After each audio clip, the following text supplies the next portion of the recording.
본 방송에서 제공하는 투자 정보는 투자 판단에 대한 조언입니다. 방송에서 제공하는 주식의 가치, 가격 상승 및 하락에 대해서는 방송사에서 보장하지 않습니다. 안녕하세요. 스페셜 투자 특강 수익을 말하다입니다. 지난 시간에는 공윤권 전문가님과 함께 한 주간 시황과 전문가님의 특강이 있었습니다. 회사의 기본적 분석이 중요하다는 것을 현대로템과 SKC의 매출 실적 분석을 통해 알 수 있었습니다. 우리가 기존에 알고 있었던 것과는 달리 다른 테마와 업종과 관련된 이유를 찾아보았는데 뭘 하는 회사인지 재무구조가 어떤지 알아야 할 중요성을 느낄 수 있었습니다. 지난 특강에서 이어지는 공윤권 전문가님의 수익을 말하다 지금부터 시작합니다. 예, 여러분 반갑습니다. 수익을 말하다의 공윤권입니다. 예, 먼저 시황을 잠시 설명을 드릴 건데요. 이번 주 시황은 전반적으로 보합권에서 좀 등락을 거듭하는 그런 양상이었습니다. 미국 시장의 영향에 따라서 잠시 1600선을 기준으로 오르기도 했다가 내리기도 했다가를 반복을 했었는데요. 종합 차트 한번 보겠습니다. 예, 보시면 아시겠지만 최근 들어서 한 달 가까이 그냥 옆으로 기고 있죠. 2600선을 기준으로 해서 이렇게 옆으로 기고 있는데요. 외국의 지수들이 미국을 포함해서 웬만한 지수들은 다 여기 가 있습니다. 미국이 이렇고 중국은 더 위에 있고 유럽도 이쯤 있고 이랬는데요. 우리나라만 그동안 무려 한 10% 가까이 빠져서 하락세를 보이고 있는데요. 종합지수를 결정하는 첫 번째 요인은 수급이죠. 수급이라고 볼 수가 있는데 수급적인 측면에서 외국인들의 집중적인 매도가 나오면서 우리나라 시장은 상당히 지지부진한 그런 모습을 보이고 있다고 볼 수가 있고요. 두 번째 영향을 주는 것이 이제 글로벌 증시인데 글로벌 증시는 사실은 문제가 없습니다. 보시는 것처럼 외국의 모든 지수들이 상당히 우상향하는 그런 모습을 보이고 있고요. 그렇다면은 지금의 이 지지부진한 장세에서 과연 우리가 벗어날 수 있을 것인가? 벗어난다면 언제쯤 벗어날 수 있을까를 이제 한번 짐작을 해봐야 되는데요. 좀 기술적 분석으로 한번 접근해 보도록 하겠습니다. 종합지수의 차트인데 제가 그럼에도 불구하고 우리나라가 지지부진하지만 더 이상 빠지지는 않고 머지않은 시간에 상승 전환할 것이라고 보이는 이유가 외국인 매도에도 불구하고 어느 정도 경직된 모습을 보이고 있습니다. 특히 외국인 매도가 전반적인 시장 전체에 나오는 것이 아니고 삼성전자 한 종목에 집중이 되면서 무려 33일 동안 12조를 팔았는데요. 이 종목에 집중이 되면서 다른 종목들은 좀 안정화되는 그런 모습을 보이고 있습니다. 그래서 삼성전자는 내리지만 종합지수는 옆으로 기고 있는 이런 모습을 보이고 있는데요. 종합지수 차트를 조금 기술적 분석 차원에서 분석해 보겠습니다. 보시면은 옆으로 기고 있습니다만 그래도 사선의 지지선은 유지가 되고 있는 그런 모양이고요. 반면에 고점의 저항선 또한 이렇게 내려오고 있는 양상이죠. 그러면서 삼각 수렴을 하고 있는데요. 이런 패턴을 삼각 수렴이라고 하죠.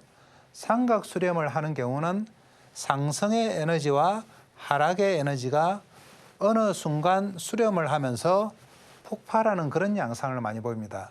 그렇다면은 최근에 이렇게 수렴을 하면서 위방향이든 아랫방향이든 이렇게 폭발을 하게 되는데요. 그러면 과연 위쪽일까 아래쪽일까를 고민을 해야 되는데 제가 볼 때는 위쪽일 가능성이 높다. 왜 그러냐면은 뭐 일봉을 보면 이렇습니다만 주봉을 한번 보겠습니다. 주봉을 보시면 전반적으로 역시 사선의 지지세는 유지가 되고 있다. 그렇기 때문에 추가적인 하락에 대한 위험보다는 이렇게 상승할 가능성이 훨씬 높다는 걸 보여주고 있고요. 그리고 장기선을 나타내고 있는 월봉을 한번 보겠습니다. 월봉 또한 보시면 아시겠지만 이렇게 사선의 지지선이 유지가 되면서 강력한 하방 경직을 보이고 있다. 이렇게 보시면 될 것 같고요. 그래서 전체적으로 장세가 지지부진합니다만 기술적인 분석으로 볼 때 일봉이든 주봉이든 월봉이든 어느 정도 지지선이 유지가 되고 있다. 그래서 차후에는 이쪽보다는 이쪽으로 갈 확률이 훨씬 높다고 저는 분석을 하고 있습니다. 그래서 지금은 여러분들이 뭐 이 과정에서 많이 지쳤을 건데요. 보시면은 이 과정에서 많이 좀 힘이 빠지고 또 옆으로 기면서 인내가 필요한 그런 시점입니다만 조금만 더 기다리시면 머지않아서 좋은 소식이 있을 거라고 생각을 하고 있습니다. 그리고 이렇게 글로벌 시장이나 기술적인 차트에서는 좋은 모양을 보입니다만 수급적인 측면에서는 말씀드린 것처럼 상당히 안 좋은 모양을 보이고 있는데요.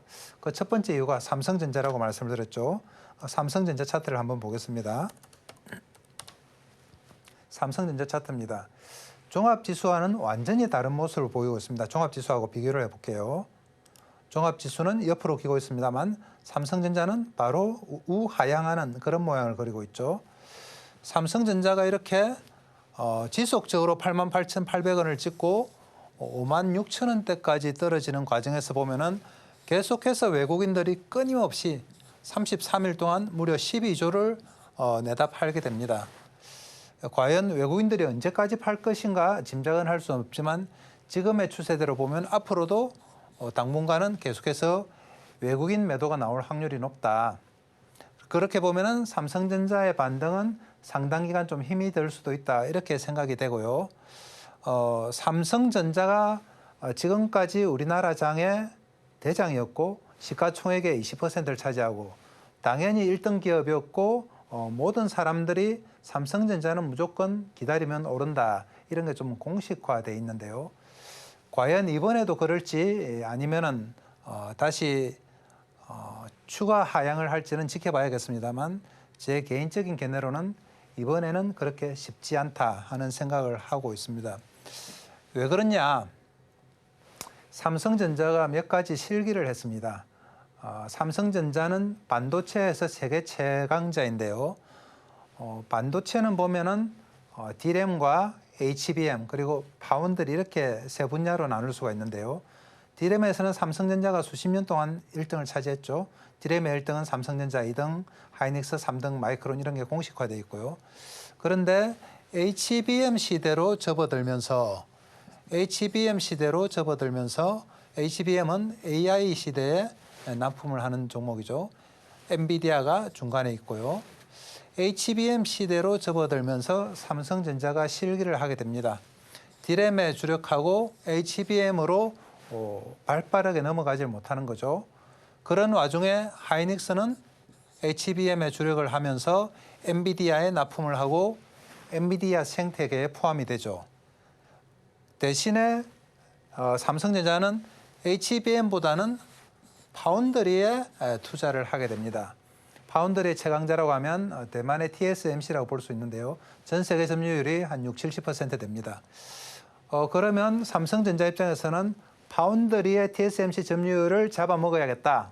이렇게 하고 파운드리에 집중 투자했습니다만 결과는 실패였습니다. 점유율이 10%에서 더 올라가지 못하고 오히려 TSMC의 독점적인 지위는 더 강화가 됐죠. 그러면서 삼성전자는 D램만 남아있고 HBM과 파운드리에서 실패를 하고 이런 사면초가의 위기에 빠지게 됩니다. 그 결과가 3분기 실적에서 나타나게 됐는데요. 3분기 실적을 보면 하이닉스는 사상 최고의 매출과 영업이익 순이익이 나왔지만은 삼성전자는 실적이 하락하는 그런 모양을 보이게 됩니다. 미국에서 보면 인텔과 엔비디아의 관계라고 볼 수가 있는데요. 컴퓨터의 최강자인 인텔이 최근에 실적이 안 좋으면서 급락을 했었고 엔비디아는 시가총액 1위를 넘볼 정도로 실적 호조세를 지속을 하고 있습니다. 그 관계가 우리나라의 삼성전자와 SK하이닉스가 아닐까 이렇게 생각이 되고요. 삼성전자의 하락이 이어지는 동안 반면에 하이닉스는 좀 견조한 상승세를 보이게 됩니다. 하이닉스는 보시면 삼성전자는 이렇게 내려와 있죠. 여기가 포지션이라고 볼 수 있는데요. 삼성전자는 반면에 쌍바닥을 찍으면서 우상향하는 그런 모습을 보이고 있습니다. 그리고 전고점 부근에서 살짝 등락을 거듭하고 있습니다만 20만 원대에 안착하는 그런 안정적인 흐름을 보이고 있습니다. 그러면은 삼성전자와 하이닉스의 디커플링, 차별화가 과연 지속될 수 있을 것인가? 잠시 순간적으로 끝나는 게 아닐까 아니면 지속될 것인가? 제가 볼 때는 이 추세는 지속이 된다고 볼 수가 있습니다. 왜 그러냐? 기본적으로 엔비디아의 성장, HBM의 성장, 하이닉스의 성장이 같이 가고 있죠. 그러면서 삼성전자와 하이닉스가 갭을 줄이는 그런 양상이 될 겁니다. 제가 불과 1, 2주 전에 이런 말씀을 드렸었습니다. 삼성전자의 시가총액 400조와 하이닉스의 시가총액 130조가 갭을 줄이는 양상이 앞으로 나타날 것입니다. 앞으로는 하이닉스에 의해서 종합지수가 움직일 겁니다라고 말씀을 드렸는데요. 불과 1, 2주 만에 이 추세가 실현이 되고 있습니다. 삼성전자는 375조가 됐고요. 하이닉스는 145조가 됐습니다. 짧은 기간에 벌써 40조 정도의 갭이 메꿔졌죠. 그런데 문제는 이제 시작이다. 앞으로 이 갭은 점점 더 줄어들 것이다. 그래서 지금은 한 230조의 차이가 납니다만 이 갭은 앞으로도 줄어들 것이라고 보고요. 그렇게 보면 삼성전자에 의한 대한민국 증시의 상승이 아니라 하이닉스에 의한 대한민국 증시의 상승을 한번 기대해봐도 될 것이다. 이렇게 전망을 하고 있습니다. 그리고 삼성전자와 하이닉스 반도체 쪽과 더불어서 하나의 큰 틀을 형성하고 있는 것이 우리나라 시가총액 한 10% 정도 점유하고 있는 2차 전지라고 볼 수 있는데요. 2차 전지는 전기차에 들어가는 배터리죠. 전기차 가격의 40% 정도를 차지하는데요. 어제 테슬라가 3분기 실적 발표를 하면서 아주 놀라운 현상이 나타났습니다. 테슬라 실적이 어닝 서프라이즈를 기록하면서 무려 하루 만에 22%를 상승했죠. 그동안 테슬라에 대해서는 물론 기대감도 있었지만 우려감이 상당히 많았습니다. 특히 올해 들어서 작년 연말부터 전기차 캐즘 현상, 초기에 얼리 어답터들이 다 사고 나서 뭔가 공백이 생기는 현상을 캐즘이라고 하는데요. 전기차도 마찬가지로 이런 캐즘 현상이 이어지면서 테슬라의 실적 부진이 이어지고 있다. 테슬라의 전망이 불투명하다. 이런 말들이 상당히 많았었는데요. 어제 하루 만에 22%가 급등을 하면서 그런 우려를 한 방에 날려버렸습니다. 그러면서 우리나라 전기차 시장에도 영향을 미치고 있는데요. 전체적으로 볼 때 테슬라가 이렇게 실적이 잘 나온 이유는 북미 시장의 전기차 성장과 관계가 있습니다. 지금까지는 중국이 전기차에 있어서는 가장 선진국이었습니다. 그리고 유럽, 그리고 미국 60%, 20%, 12%이 정도 비율로 미국 시장은 전기차 부분에서만은 테슬라를 제외하고는 그렇게 앞서가지 못하는 모양이었는데요. 올해 여기에 조금 변화가 생겼었습니다. 며칠 3일 전에 아마 GM의 실적의 발표가 있었는데요. GM의 실적이 어닝 서프라이즈를 기록하면서 하루에 무려 10% 상승하는 그런 모습을 보였죠. GM이 상당히 무겁고 그리고 더딘 종목으로 알고 있는데 하루에 10%를 상승한다는 것은 기적적인 일이라고 보면 되고요. 그 GM의 상승의 밑바탕에는 전기차가 있습니다. 전기차 판매량이 무려 60%가 늘었어요. 그러면서 GM의 실적이 상승했고 GM의 주가가 올라가는 신고가를 형성하는 이런 모습이 나왔었습니다. 이 영향이 테슬라에도 미치다고 봅니다. 그러니까 미국에서의 전기차 판매량이 본격적으로 상승하고 있다. 지금까지는 중국과 유럽 중심의 전기차였지만 앞으로는 올해를 기점으로 미국 중심의 전기차가 된다. 그래서 GM이나 테슬라의 실적이 잘 나왔고 주가가 급등했고 이 추세가 차후에도 이어질 거라는 전망을 하고 있습니다. 그렇다면 테슬라의 상승 그리고 GM의 상승, 미국 전기차의 판매량 증가에 따른 수혜주는 어떻게 될 것이냐. 아시겠지만 우리나라에는 전기차 관련한 주식들이 엄청 많죠. 작년 한 해 동안 전기차가 우리 주식시장을 붐을 일으키면서 끌고 왔는데요. 크게 보면은 완성 전기차 배터리를 만드는 3사, LG 에너지 솔루션, 삼성 SDI, LG 화학 이렇게 3사를 들 수 있고요. 그리고 전기차 배터리에서 가장 큰 비중을 차지하는 가격을 한 40, 50% 정도 차지하는 양극재 시장, 그리고 10% 차지하는 음극재 시장, 5% 차지하는 전해액 시장, 그리고 양극재와 음극재를 나누는 15% 정도 차지하는 동막 시장 이렇게 크게 네 군데로 나눌 수 있는데요. 여기에 따라서 그 종목들이 재편이 되고 관련 재료에 따라서 종목들이 등락을 거듭하는 경우가 많습니다. 양극재료는 대표적으로 작년에 히트쳤던 에코프로그룹, 포스코, 퓨처엠 그리고 066970 이런 종목들이 있죠. 그리고 음극재료는 대주전자재료, 동막으로는 SKC, 롯데 에너지 머티리얼, 그리고 전액으로는 엔캠, 솔브레인 홀딩스 이런 종목들이 있습니다. 이런 종목들을 주기적으로 좀 매매를 하시면은 적당하게 좀 차익은 낼 수 있을 거라고 보고요. 미국 시장에서 그러면은 가장 많이 수혜를 볼 수 있는 종목은 어느 종목이냐? 바로 이 종목입니다. LG 에너지 솔루션인데요. LG 에너지 솔루션은 미국 시장에 공장이 8개가 있으면서 직접적으로 테슬라에도 납품을 하죠. 미국 시장의 성장과 함께 최근에 다른 2차 전지 종목들이 이렇게 지지부진한 흐름을 볼 때 LG 에너지 솔루션은 한 단계 상승하는 그런 모습을 보였습니다. 그리고 최근에 살짝 횡보를 했습니다만 횡보 기간이 마무리되면은 재차 상승할 것으로 이렇게 짐작을 할 수 있는데요. 차후에 미국의 전기차 시장의 성장세와 함께 우리에게는 LG 에너지 솔루션이 아마 가장 큰 수혜가 될 것이다. 이렇게 볼 수가 있고요. 그리고 한 종목을 더 선정을 한다면 제가 금방 종목 이름이 생각이 안 나서 코드번호 말씀드렸는데 LNF죠. 066970인데요. LNF 주봉을 한번 보겠습니다. 제가 다른 이유에서 추천드리는 것은 아니고 LNF는 낙폭 과대 관점으로 접근해야 된다. 34만 9천 원까지 갔다가 현재 10만 원 안팎에서 이렇게 움직이고 있는데요. LNF의 낙폭이 컸던 것은 양극재의 100% 수출을 매출을 올리고 있기 때문이죠. 그만큼 전기차에 영향도 많이 받고 전기차가 호재가 되면은 수익도 많이 나고 이런 종목이라고 보시면 될 것 같습니다. 그래서 LNF가 34만 9천 원에서 쭉 장기간 이렇게 내려왔는데요. 그 추세를 언제 돌리느냐 보면은 머지않은 시점에 전기차의 상승세와 함께 돌아설 거다 이렇게 예상을 하고 있습니다.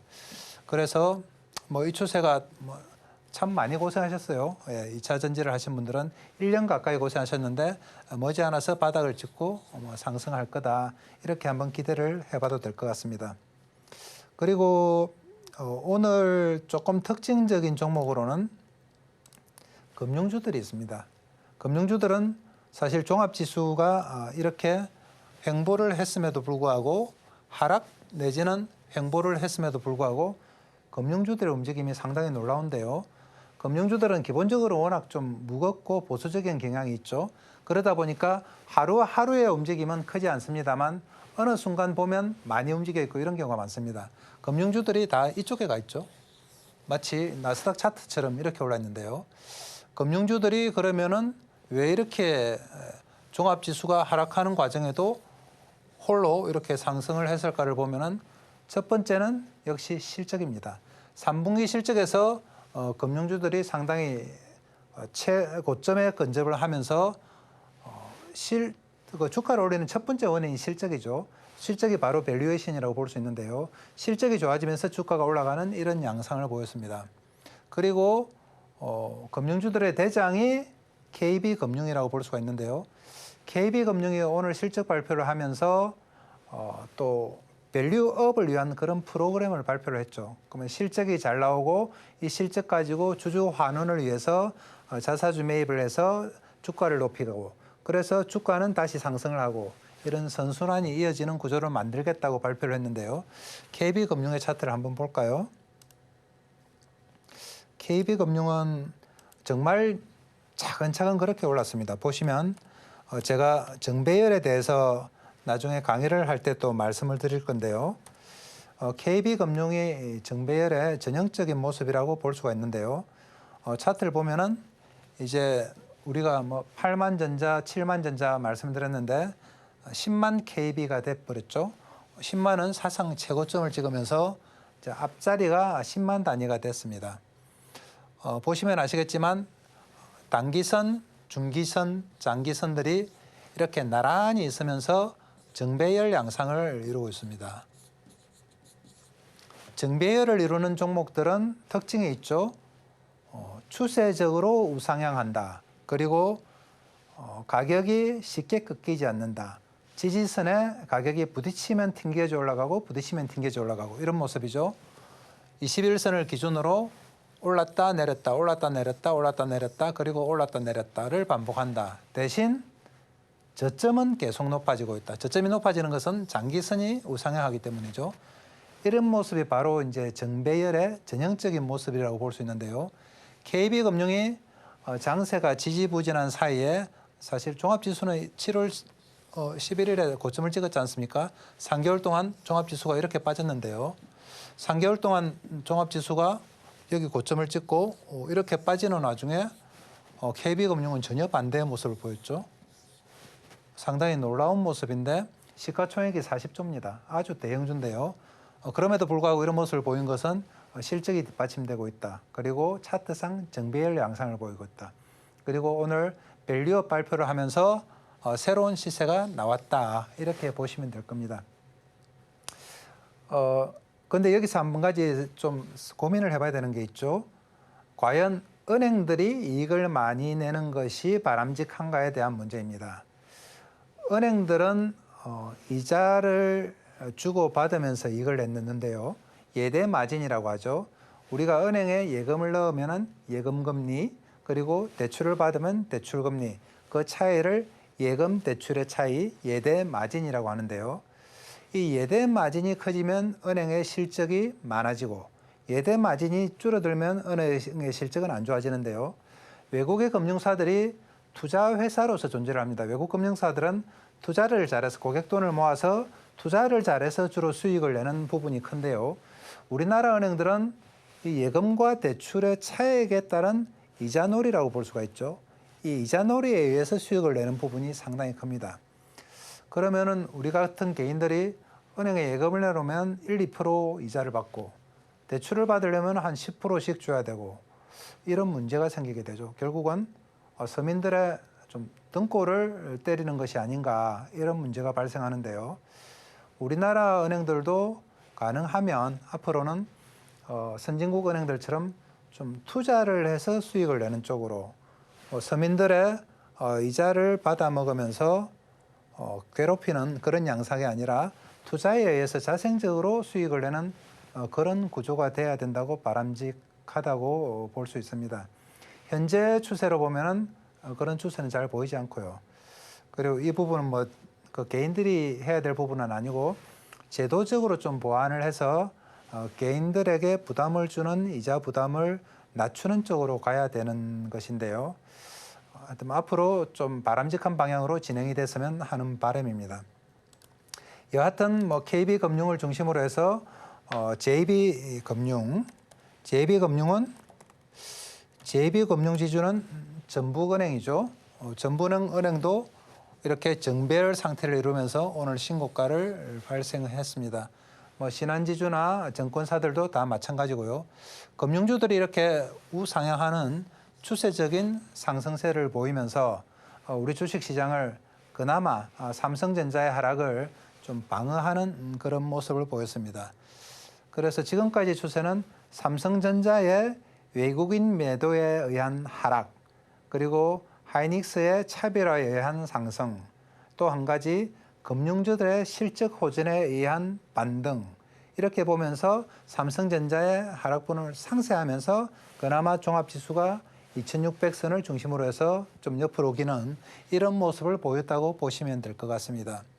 그래서 전반적인 정신은 금융주와 하이닉스에 의해서 앞으로는 좀 추세가 이어질 거라고 보고요. 그 외에 오늘 장세에서는 그동안 M&A 관련주들이 상당히 좀 등락을 거듭을 했었는데요. 잘 아시겠지만 고려아연에 문제가 있습니다. 고려아연 같은 경우는 사모펀드와 현재 대주주 간의 지분 분쟁으로 계속 지분 싸움이 붙고 있는데요. 고려아연이 무려 140만 원까지 이렇게 올랐죠. 지금은 124만 원이네요. 한 50만 원대에서 뭐 3배 가까이 이렇게 올랐는데요. 고려아이언의 경우는 아주 특이합니다. 보통 이제 경영권 분쟁이 붙으면 단기간 싸움으로 끝나는 경우가 많은데요.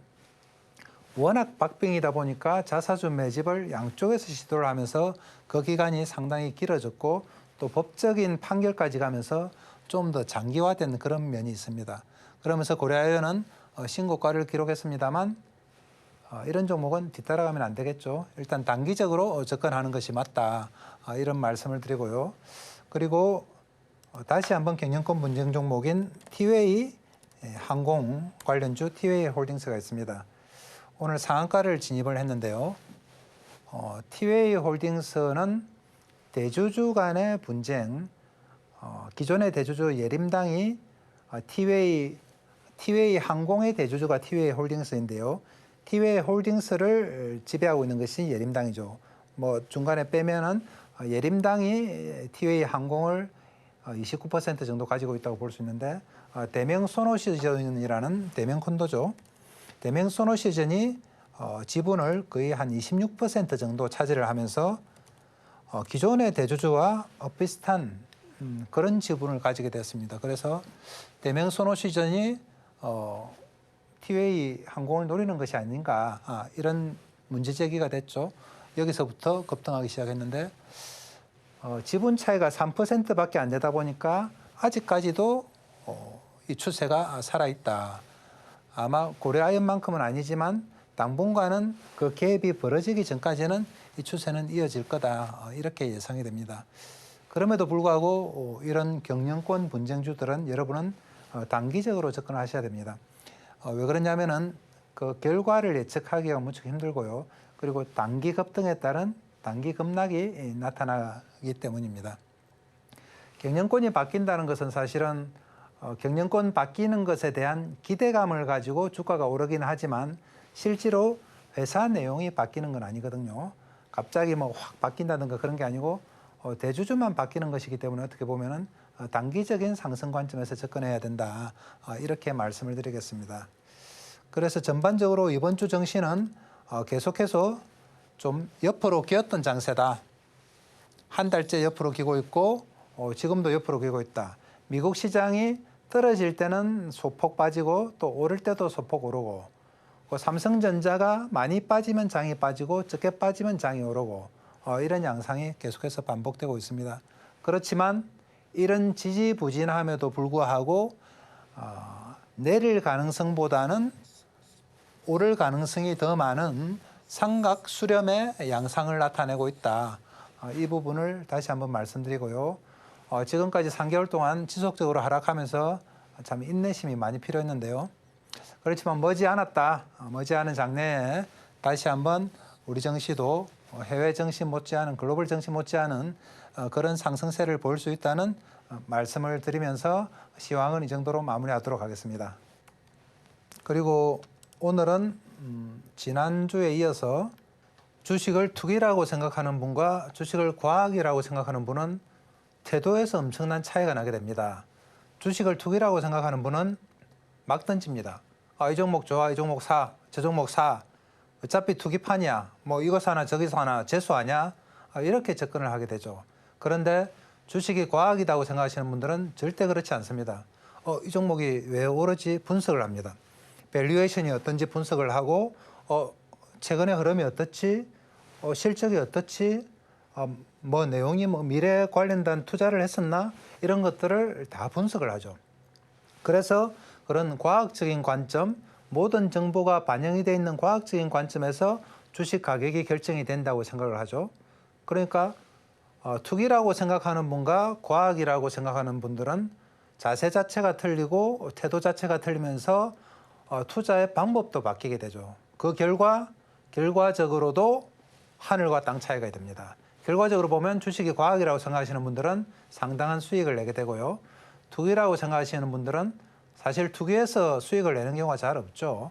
우리 뭐 주변에 뭐 다양한 투기 요소들이 있습니다만 투기를 해서는 수익을 낼 수가 없습니다. 그러다 보니까 투기에서 손해를 보듯이 또 주식에서 손해를 보는 거예요. 그래서 제가 드리고 싶은 말씀은 주식을 하는 데 있어서 마음가짐이 투기판이 돼서는 안 된다. 여러분들이 주식을 하는 것은 투자입니다. 그리고 워렌 버핏처럼 되시고 싶잖아요. 그 마음은 워렌 버핏처럼 되시고 싶은데 하는 행동은 막 투기판 하듯이 이렇게 하면은 절대 수익이 안 나죠. 마음이 워렌 버핏처럼 되고 싶으시면 행동도 따라가야 된다. 이렇게 말씀을 드리고요. 주식은 과학이다. 침대만 과학이 아니다. 이 말씀을 다시 한번 드리겠습니다.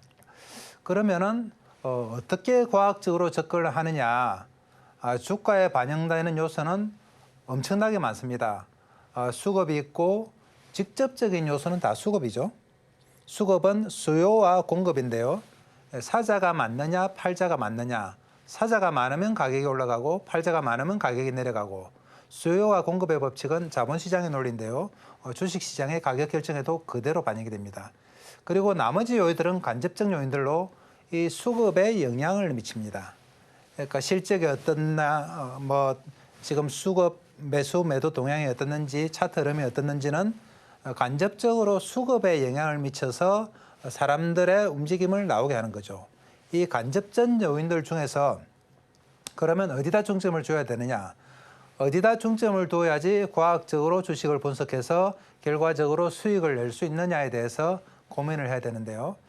제가 장기간 주식시장에 있은 결과 저는 대형 정권사에서 주식팀장도 했었고 투자자문사 대표도 했었고 그리고 자산운용사에서 임원도 지내고 하면서 자본시장에서 다양한 경험들을 했습니다. 그렇게 다양한 경험들을 한 결과 첫 번째 기본적 분석이다. 바로 주식의 밸류에이션이다. 이 말씀을 드리고요. 지난번 강의에서 그 회사를 판단하는 데는 과연 뭘 만드는 회사인가 이 정도는 알아야 된다. 그러면서 현대로템에 대해서 말씀드렸는데요. 현대로템이 전철, 기차를 만드는 회사로 알고 있지만 내용을 보면은 절반 정도는 전차를 만들고 있다. 그래서 요즘 방산 관련주로 분류가 되고 있다는 말씀을 드렸고요. 이렇게 내용을 알아야 된다. 그리고 수익 구조를 알아야 된다. 장사를 어떻게 하고 있는지 최소한 매출액, 영업이익, 경상이익, 당기순이익 정도는 알아야 된다. 영업이익은 매출액에서 판관비를 뺀 거고요. 그리고 영업이익에서 이자를 뺀 것이 경상이익, 경상이익에서 세금을 뺀 것이 당기수익이라고 간단하게 생각을 하시면 됩니다. 이런 정도의 기업 내용은 아셔야 된다고 말씀을 드리고요. 그리고 기업을 평가하는 방법에 대해서 지난주에 막판에 간단하게 말씀을 드렸었는데 가장 많이 쓰이는 것 세 가지 말씀드렸습니다. PSR, PBR, PER 이렇게 말씀을 드렸는데요. PSR은 지금의 주가가 향후 매출에 대해서 어느 정도 위치인가, 그리고 PBR은 지금 자산 가치가 지금 주가가 자산 가치에 대해서 어느 위치인가, PER은 이는 어닝이죠. 지금 이익이 주가에 어떻게 반영되고 있나 이렇게 나타내는 지표인데요. 간단하게 말씀드리면 PSR은 매출, 향후에 매출이 어떻게 증가할 것인가. 예로 제가 에코프로를 하나 예로 들었었는데요. 에코프로가 매출이 급격하게 증가하는 초기에는 주가가 안 움직였습니다. 그렇지만 PSR이 상당히 저평가되면서 주가가 100배까지 이렇게 올라가기 시작했죠. 그래서 PSR에 주목하라. PSR은 주가분의 주당 매출 이렇게 볼 수 있고요. 그리고 PBR은 PSR이 미래 가치라면 PBR은 현재 가치라고 볼 수 있습니다. 현재 자산 가치에서 주가가 어느 정도인가, 주가를 자산 가치로 나눈 것이죠. 주당 자산 가치. 그리고 PER은 현재 이익을 가지고 주가가 어느 정도인가. 아마 주가 평가에서 가장 많이 쓰는 수치가 PER이 몇 배다, 10배다, 20배다, 50배다 이런 말을 많이 쓰는데요. PER은 나름대로 합리적이긴 해도 미래 가치를 나타내지 못합니다. 그러니까 현재 어닝에 대해서 집중하기 때문에 미래의 세일에 대해서 집중하는 PSR보다는 미래 가치를 나타내지 못한다. 그리고 이렇게 급등을 보이는 종목은 거의 대부분 PSR에 집중한다. 성장성 있는 종목에 집중한다. 이렇게 말씀을 드리고요. 그리고 PBR과 PSR 같은 경우는 수치가 정확하게 나타나요. 매출이라든지 자산 가치는 수치가 정확하게 나타나는데 PER은 평가자의 주관이 좀 반영이 됩니다. 그러니까 이 주식이 PER이 10배가 적당하다. 업종 PER이 뭐 20이니까 한 15 정도 주면 된다. 이렇게 평가자의 주관이 들어가기 때문에 그렇게 객관적이지 못하다는 말씀을 드리고요. PSR, PBR, PER 물론 다 중요한 수치인데요. 가장 중요한 것은 PSR이라는 말씀을 다시 한번 드립니다. 그리고 제가 기술적 분석에 대해서는 그렇게 많은 비중을 두지는 않습니다만 기술적 분석에 있어서 딱 주목해야 할 것들이 한 두 가지가 있습니다. 기본적 분석은 밸류에이션이고 기술적 분석은 후행성 지표라고 볼 수가 있는데요. 여기 밸류에이션이 괜찮은 종목이면 그럼 기술적 종목에서 어떻게 접근을 해야 되느냐를 말씀을 드리면 우선 정배열 종목에서 놀아라는 말씀을 드립니다. 정배열은 아까 말씀드린 것처럼 단기선이 이렇게 있고 중기선, 장기선 이렇게 있으면서 주가가 흔들흔들하면서 저항선에 부딪히면서 저점을 높여가는 이런 종목이죠. 그러면서 결국은 항상 신고가가 나는 이런 모습을 보이고 있습니다. 아까 KB금융에 대해서 보셨을 텐데요. KB금융 같은 경우 차트를 한번 볼까요? 제가 준비한 차트가 있으니까 한번 보겠습니다. 파마리서치라는 종목인데요. 파마리서치는 K뷰티의 대표적인 회사죠. K뷰티의 대표적인 회사면서 실적이 상당폭 증가되는 그런 종목입니다. 이 종목이 근래 들어서 정배열의 전형적인 모습을 보이는데요. 보시면 단기 차트, 중기 차트, 장기 차트들이 이렇게 일렬로 나란히 있으면서 주식의 저점을 계속 높이고 있죠. 그러면서 이 지지선을 분기점으로 해서 떨어졌다가 붙었다가 떨어졌다가 붙었다가 떨어졌다가 붙었다가 떨어졌다가 붙었다가 이걸 반복하고 있습니다. 이런 정배열 추세는 쉽게 무너지지 않는다는 말씀을 드리고요.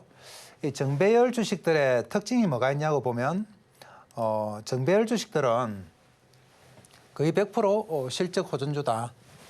실적 호전주들은 PSR이 낮으면서 주가를 끄집어 올린다. 그리고 이동평균선이 나란히 단기선부터 아래로 위치하고 있다. 그리고 중장기 이동평균선을 따라서 주가의 흐름이 위로 우상향하면서 진행되고 있다.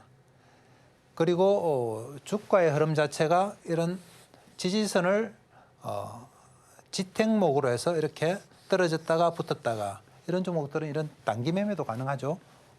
여기에 오면 샀다가 팔고 물론 뭐 중장기적인 추세도 좋습니다만 이렇게 단기적인 매매를 하기에도 이런 정배열 종목들이 참 좋습니다. 그리고 저점을 계속 높여 나간다. 크게 안 움직이는 것 같아도 어느 순간 보면 여기 가 있고 막 그런 것이 바로 정배열 종목의 특징입니다. 그래서 정배열 종목들은 무조건 사시라. 정배열 종목들은 실적이 좋고 추세가 우상향하기 때문에 무조건 사시라는 말씀을 드리고요. 그렇다면은 금방 보신 우리 파마리서치의 실적을 한번 볼까요? 보시면 아시겠지만 이게 반기입니다. 연간이고 2023년, 22년 이렇죠. 24년이고 매출액을 보면은 재작년에 1,700억, 작년에 2,300억 그리고 올해는 반기만 1,400을 거뒀죠. 올해는 한 3,000억 가까이 되겠죠. 기하급수적으로 실적이 좋아지고 있고 영업이익을 한번 보겠습니다. 재작년에 640억, 작년에 890억 그리고 올해는 반기만에 560억입니다. 영업이익도 1,000억을 넘어서겠죠. 이런 식의 추세적인 실적 호조세를 보이는 종목들이 바로 정배열 종목이다 하는 말씀을 다시 드리고요. 그렇다면 다른 종목을 한번 볼까요? 메리츠 금융인데요. 역시 보시면 아시겠지만 단기, 중기, 장기 추세선들이 이렇게 나란하게 있으면서 주가가 계속 부딪히면서 등락을 거듭한다. 그렇지만 저점은 계속 높여간다. 이런 모습을 보이고 있고요. 그러면 메리츠 금융의 실적도 한번 보겠습니다. 메리츠 금융도 보시면 아시겠지만 영업이익이 재작년에 1,200억, 3,300억, 올해는 벌써 9,100억이 났죠. 영업수익이 이렇게 되죠. 1,500억, 4,600억, 9,700억. 기하급수적으로 수익이 좋아지고 있다. 그러니까 주가가 따라서 오를 수밖에 없다. 이런 말씀을 드리고요. 한전 KP에서도 마찬가지입니다. 반면에 역배열이라고 하는데요. 정배열과 다르게 장기선이 위에 있고 중기선, 단기선이 이렇게 있으면은 주가가 오히려 거꾸로 부딪히면서 이렇게 내려와요. 내려오면서 고점이 점점 낮아지는 이런 모양입니다. 그래서 이런 역배열 주식들은 절대 건드리면 안 된다 하는 말씀을 드리고요. 그리고 정배열 종목과 함께 제가 항상 좋아하는 패턴이 바닥을 다지고 있는 종목인데요. 바닥을 다지는 종목들은 상당 기간 좀 옆으로 횡보하는 모양을 보입니다. 횡보하면서 이후 상승하거나 이렇게 횡보하면서 상승하거나 이 상승 후에 다시 횡보하는 이런 모양을 많이 보이고 있고요. 그리고 횡보하면서 여기서 이동평균선이 이렇게 장기선, 중기선, 단기선이 밀집을 합니다. 밀집을 하면서 에너지를 막 모으죠. 에너지를 모으면서 향후에 폭발하는 이런 모양을 잘 보이고 상당히 하방 더 이상 빠지지 않는 이런 하방 경직의 양상을 보이고 있습니다. 그리고 거래가 여기서 늘면서 우상향하는 이런 모습을 보이는데요. 그러면 바닥을 다지는 종목은 어떤 게 있을까 한번 찾아봤는데요. 하나시스템이죠. 하나시스템은 뭐 등락을 거듭한 것 같습니다만 보면은 22,000원 이게 10% 내외니까 그냥 뭐 한 줄로 쭉 그어도 거의 비슷한 가격이라고 보시면 되고요. 거의 한 6개월 동안 뭐 2만 원에서 22,000원 안팎 왔다 갔다 하면서 에너지를 비축하고 있는 거죠. 보시면은 이렇게 장기선, 단기선, 중기선들이 한 곳에 다 수렴을 하고 있습니다. 그러면서 어느 순간 거래가 늘면서 이렇게 우상향하는 그런 모습이 보이죠. 하나시스템은 방산 관련주로서 실적도 좋습니다. 그리고 최근에 살짝 거래도 늘고 있어서 이런 종목들은 무조건 사시라 하는 말씀을 드리고요. 그리고 한 종목만 더 보면 카카오뱅크인데요. 카카오그룹이 최근에 상당히 안 좋습니다만 카카오와 카카오뱅크가 조금 차별화되는데 카카오뱅크는 여기서 더 빠지지 않습니다. 더 빠지지 않으면서 3, 4개월 동안 행보를 하고 있고 이동평균선이 이렇게 모여가 있죠. 모여가 있으면은 조만간에 폭발한다. 그러면서 거래가 늘면서 우상향하는 모습이 나올 거다. 이런 종목들이 바로 전형적인 바닥을 다지는 모습이라고 볼 수가 있습니다. 그렇게 보면은 제가 말씀드린 종목으로는 우상향하는 종목 그리고 바닥을 다지는 종목 이렇게 두 가지를 말씀을 드렸는데요. 우상향하는 종목들은 무조건 사셔야 됩니다. 그리고 바닥을 다지는 종목들은 좋은 것이 더 이상 빠지질 않아요. 더 이상 빠지지 않다 보니까 손해볼 염려가 작다. 물론 바닥을 다지는 과정에서 언제 오를 것인가 여기에 대한 조금 지루한 감은 있습니다만 머지않아서 오른다. 이렇게 이동평균선이 수렴이 돼 있으면 무조건 오른다는 말씀을 드리고요. 파마 리서치라든지 메리츠 금융이라든지 한전 KPS도 마찬가지. 한전 KPS 실적 한번 볼까요? 정배열 종목은 무조건 실적이 좋다 이렇게 생각을 하시면 됩니다. 실적을 보시면은 단기 순이익이 재작년 1,000억, 작년 1,600원, 올해는 반기만 해도 1,000억이 됐죠. 이렇게 실적이 기하급수로 증가한다. 실적이 좋고 매출이 오르면은 주가가 이 실적에 떠밀려서 올라갈 수밖에 없다 이런 말씀을 드리고요.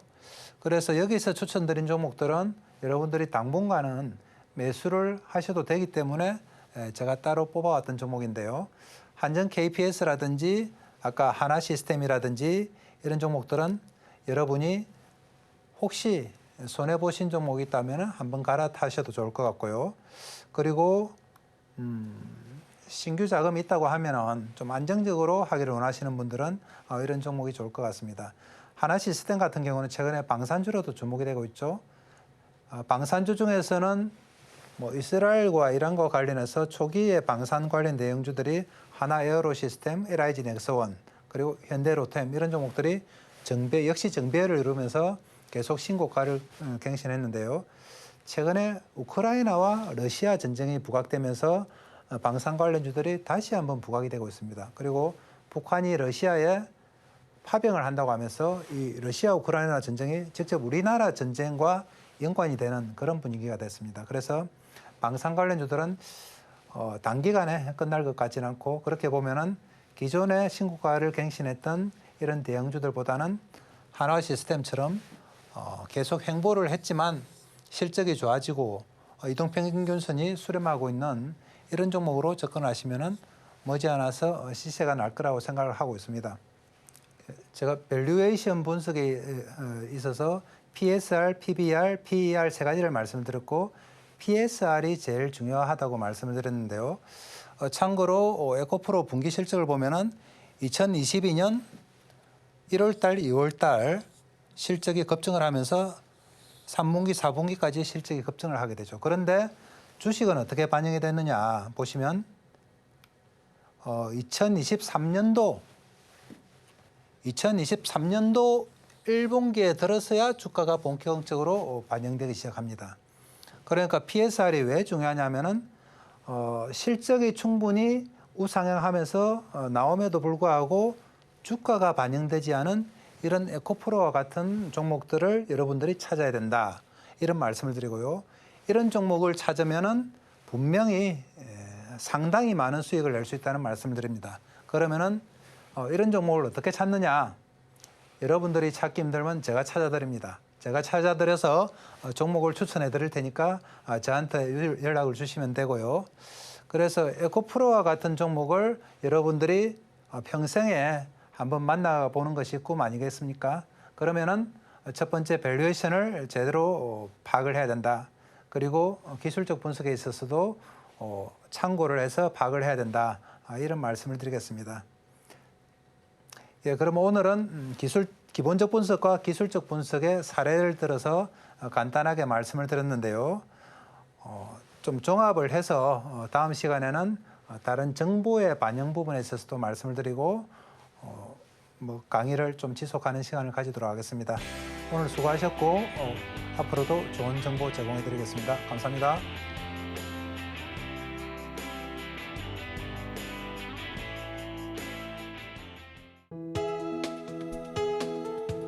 본 방송에서 제공하는 투자 정보는 투자 판단에 대한 조언입니다.